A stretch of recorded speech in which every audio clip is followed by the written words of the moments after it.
علی ظہر کی نماز کے وقت نیند سے اٹھا اور کسی سے بات کیے بغیر وضو کر کے مسجد کی طرف چلا گیا۔ راستے میں اس کی نظر اپنے دوستوں پر پڑی جو نئے جوتے پہنے اسکول سے واپس آ رہے تھے۔ علی ان سے منہ چھپا کر آگے بڑھ گیا، کہیں وہ اس کا مذاق نہ اڑا۔ اچانک علی کی نظر ایک لڑکے پر پڑی جو بے ساقیوں کے سہارے مسجد کی طرف جا رہا تھا۔ اس کے دونوں پاؤں نہیں تھے۔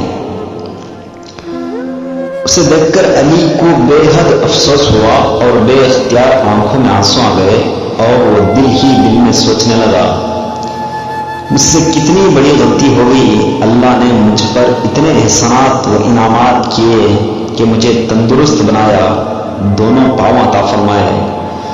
بغیر بے ساقیوں کے میں چل سکتا ہوں، لیکن پھر بھی میں اللہ کا ناشکری کرتا ہوں۔